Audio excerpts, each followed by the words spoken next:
They say love conquers all, but what happens when the very foundation of love is built on secrets? David had always believed in hard work. He believed that through dedication, sacrifice, and determination, he could provide for his family. Every morning, he woke up before the sun, and every night, long after it set, he toiled away at his job. His dreams were simple: a happy family, a roof over their heads, and a future for his children. But as the bills piled up and the weight of providing for his wife and 2 children grew heavier, he felt something else creeping in: doubt. What if, despite everything, it was still not enough? The truth, however, was that it wasn't just David's hard work that was keeping the family afloat. Cleopatra, his wife, was living a double life, a life of unimaginable wealth, success, and secrecy. The house they lived in, the school their children attended, even the car they drove, all were hers. She had built her empire before they married, and in her eyes, David's struggle was a quiet test of his worth. Welcome to African Folktales by Big Mark. Your story home. Let the story begin. In a small, sun-bleached compound on the edge of a bustling Nigerian suburb lived David, a man whose back bent daily beneath the weight of duty. He was the kind of husband who counted rice grains to ensure his children, Junior and Ada, had enough to eat. The kind of father who wore the same worn-out shoes for years just to pay for their school fees. The kind of man who smiled through exhaustion, never once letting on that he sometimes borrowed money just to make it through the month. Every morning, before the rooster's second crow, David would rise, iron his shirts with care, and head out into the city to his job as a transport supervisor. His salary was modest, but his heart was massive. He paid the rent for their modest 2-bedroom apartment in a compound filled with neighbors, laughter, and whispers. He made sure Ada's school uniform was always clean, that Junior's asthma medicine never ran out, and that his wife, Cleopatra, could attend a part-time business school. Cleopatra, elegant and reserved, would often wave him goodbye with a quiet smile. She rarely asked questions about his stress or his swelling debt. She never once offered to help.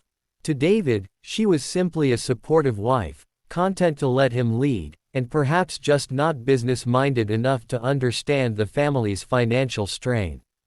But David didn't mind. A man, he believed, was born to carry burdens.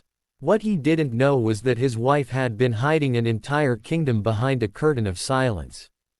Before David came into her life, Cleopatra was already a businesswoman. Founder of Cleo Tech Logistics, she had started small, with 1 delivery van and a big dream. By the time she met David, she had 2 delivery hubs and silent partnerships in 3 cities. But when she fell in love with his humility, his honesty, and his tireless work ethic, she made a quiet decision. He doesn't need to know, she told herself. She created a new identity for her company, removed her name from the front lines, and ran things through proxies and virtual offices.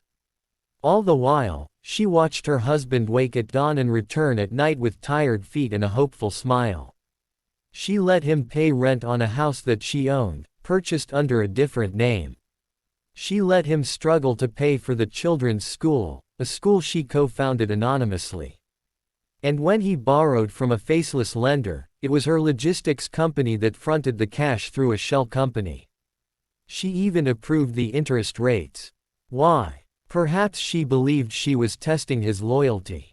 Or maybe, just maybe, she feared that love built on full disclosure might unravel. The first signs came subtly, like hairline fractures on a polished wall. David noticed that Cleopatra never asked to see his payslip. She never questioned why he sometimes came home late, shoulders slumped, eyes bloodshot from worry. When he hinted at his exhaustion or the debt collector who had started calling his phone, she nodded gently and returned to her phone or laptop, brushing it off with a kiss on his forehead. "I'm trying my best, Cleo," he once whispered, resting his head on her lap after a particularly brutal day at work. She had only smiled. "You always do," she replied. But that night, He cried into the darkness, muffling his sobs so his children wouldn't hear. Sometimes, David would sit outside in the compound with neighbors. One man was always talking about how his wife just got a promotion and helped him open a small electronics shop. "I don't need a rich wife," David would joke. "Just one that believes in me." Inside the house, Cleopatra would hear those words and flinch, though she never showed it. She had more than belief. She had money, power, connections. But she chose silence. Silence wrapped in comfort, dipped in guilt. It all came crashing down on an ordinary Tuesday. David had taken the day off to visit the kids' school. Junior had been getting bullied, and the school had called both parents for a meeting. Cleopatra was busy on a virtual business seminar, so David went alone. While waiting outside the head teacher's office, he noticed a plaque on the wall. Gold-trimmed, elegant. The Cleopatra Foundation for Education, sponsored by Cleotech Logistics. The logo caught his eye. Something about it was familiar. His heart skipped. Then, a school staff member, rushing past, greeted him. "Sir, we didn't know Madam Cleopatra's husband would be visiting today." "Welcome, sir." David blinked. "I beg your pardon." The man laughed, thinking he was being modest. "No worry. Madam Day try. This school for no stand without her. She's the backbone of our funding committee." David didn't hear the rest. The words were muffled. His ears rang like church bells on a stormy Sunday. Cleopatra. Backbone. Funding committee. He left the school like a man in a trance. And then he did something he had never done before. He followed her. Cleopatra had told him she was attending a virtual seminar.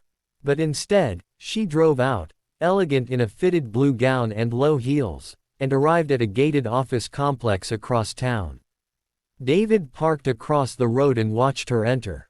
Cleotech Logistics. It was real. It was hers. His wife, the same woman who had let him beg, let him break, had been living another life all along. That night, David sat at the edge of the bed, shaking. Cleopatra walked in, humming, setting her handbag down.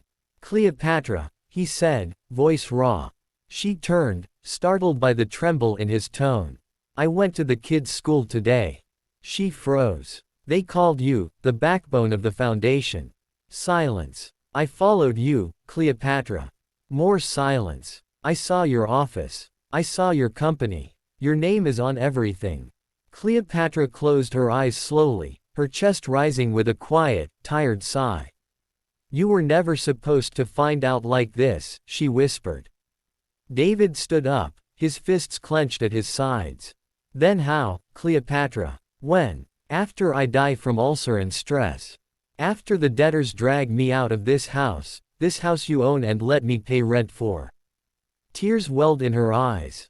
"I was protecting us. From what?" He barked. "From me. From honesty. You let me borrow money from your company. You charged me interest, Cleopatra. I didn't run it directly. I have managers. Don't lie to me again." His voice cracked like a whip. The children peeked from the corridor, their faces pale with confusion. Cleopatra took a shaky breath. "I needed to know if you'd love me for me, not my money." David's shoulders dropped. "I loved you with everything, Cleo. Even when I had nothing. I loved you with the parts of me that were bleeding, and you watched me bleed." 2 months later, the papers were signed. It was quiet. No drama. No court screaming. David didn't want the house. Or money. Or custody battles. He took his children on weekends. He moved into a small apartment near the market. Still worked the same job. But something had changed in his eyes, the light had died. Cleopatra tried to explain, to apologize. But some betrayals don't bleed loud, they bleed in silence, drop by drop, until love is empty. He didn't hate her. He simply couldn't trust her anymore. For David, love without transparency wasn't love, it was performance. For Cleopatra, she finally saw that wealth couldn't protect her from regret. The children grew quiet at first, confused by the shift in homes and routines. Junior, now older, asked his mother one day, "Mummy, why did Daddy leave?" She swallowed her guilt and replied, "Because I forgot how to be honest." David found healing slowly. He joined a men's circle at his church. Began writing in a journal. Sometimes, he cried in private. Other times, he smiled while watching his children laugh over amala and soup in his small flat. One evening, after a long day, he stood by the window and whispered to himself, "I was never poor. I was just honest in a dishonest world." Months later, Cleopatra sent a letter through Junior. It was sealed in a golden envelope. David opened it after putting the kids to bed. The letter says, "David, I was wrong, not for having money, but for hiding my truth from the man who gave his all. You didn't lose a wife. I lost a king. I still run my company. I still wear nice clothes. But nothing I wear now fits right.